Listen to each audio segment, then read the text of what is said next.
Hello दोस्तों, मेरा नाम है जयप्रकाश और आप सुन रहे हैं रीडर्स जर्नी। आज हम जिस जातक कथा के बारे में सुनेंगे उसका नाम है सिरी जातक। बोधिसत्व एक तपस्वी थे जो हिमालय में अकेले रहते थे। एक बार वो नमक और मसाला लेने के लिए शहर में गए। सुबह भिक्षाटन करते समय बोधिसत्व की मुलाकात एक महावत से हुई जो उसके आचरण से बहुत प्रभावित हुआ और भोजन और आवास के साथ उसकी सहायता करने लगा। इसी समय के दौरान एक आदमी जो जलाऊ लकड़ी इकट्ठा करके जीवन यापन करता था, उसे समय का पता नहीं चला और अंधेरा होने से पहले घर लौटने में असमर्थ होने के कारण उसे शहर के बाहर एक मंदिर में सोने के लिए मजबूर होना पड़ा। रात के समय एक पेड़ पर एक मुर्गे ने दूसरे मुर्गे की पीठ पर शौच कर दिया। दोनों मुर्गे बहस करने लगे और एक दूसरे का अपमान करने लगे। गंदे मुर्गे ने दावा किया कि जो कोई उसे मारकर खाएगा उसे सुबह 1,000 सिक्के मिलेंगे। ऊपरी मुर्गे ने दूसरे को नीचा दिखाना जारी रखा, ये कहते हुए कि जो कोई भी उसका पसंदीदा मांस खाएगा वो राजा बन जाएगा।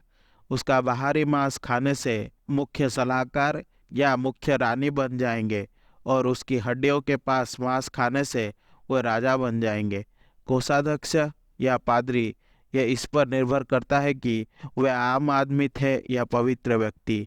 लकड़ियां इकट्ठा करने वाले ने यह सब सुना, इसीलिए वो पेड़ पर चढ़ गया और जादुई राजा बनाने वाले मुर्गे को मार डाला।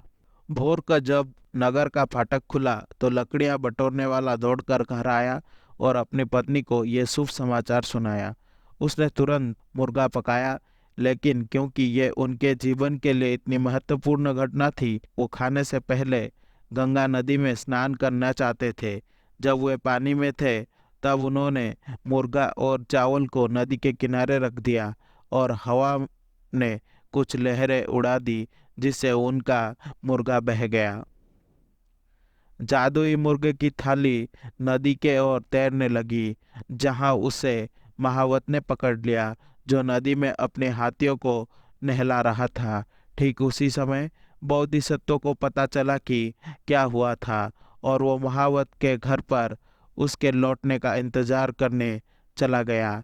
जब महावत घर पहुंचा तो वे खाने के लिए बैठे और बोधिसत्व ने भोजन परोसने का अनुरोध किया। उसने महावत को सबसे अच्छा मांस दिया, उसकी पत्नी को बाहरी मांस दिया और खुद को भीतरी मांस दिया। उनके खाने के बाद बोधिसत्व ने आश्चर्यचकित जोड़े से कहा कि 3 दिनों में वह राजा और रानी बन जाएंगे। 3 दिन बाद एक पड़ोसी राजा अपनी सेना के साथ आया और शहर को घेर लिया। राजा ने महावत से कहा कि वो शाही पोशाक पहनकर युद्ध करे, जबकि वो भेष बदलकर पैदल सैनिकों के साथ चला गया। तुरंत एक तीर राजा को लगा और वो मौके पर ही मर गया। इसी बीच महावत ने सैनिकों को युद्ध में नेतृत्व किया और हमलावर राजा को मार डाला। अपने मृत राजा के लिए संस्कार करने के बाद सलाहकारों को एक उत्तराधिकारी चुनना था। यह देखते हुए कि राजा ने महावत को शाही वस्त्र दिए थे और महावत ने खुद को बहादुर, कुशल और बुद्धिमान साबित कर दिया था, उन्होंने स्पष्ट विकल्प चुना। उनकी पत्नी उनकी रानी बनी और बोधिसत्व उनके पादरी। ये कहानी बुद्ध के जीवन काल में अपनी अत्यधिक उदारता के लिए जाने जाने वाले बुद्ध के एक धनी समर्थक अनाथ पिंडिका ने गरीबों की मदद के लिए अपनी सारी संपत्ति दान कर दी थी और वो गरीबी में गिर गए। लेकिन एक परी जो उसके महल में प्रवेश द्वार में से एक के ऊपर रहती थी, उसे देवताओं के राजा इंद्र ने सलाह दी थी कि वो कुछ राक्षसों को ले जाए और अनाथ पिंडिका के कुछ देनदारों को उसे चुकाने के लिए डराए और अपनी अलौकिक शक्तियों का उपयोग करके उसके पास मौजूद कुछ खजाने को वापस ले ले। उनकी सहायता के लिए धन्यवाद देते हुए अनाथ पिंडिका फिर से अमीर बन गए। एक ब्राह्मण पुजारी जो शकुन पहचानने में कुशल था, उसने अनाथ पिंडिका के नवीनीकरण के बारे में सुना और उसकी किस्मत चुराना चाहा। दुष्ट पुजारी उसके घर पर उससे मिलने गया और वहां रहते हुए उसने चारों ओर देखा और निर्धारित किया कि अनाथ पिंडिका की किस्मत एक सुनहरे पिंजरे में रखे सफेद मुर्गे की कंघी में छिपी है।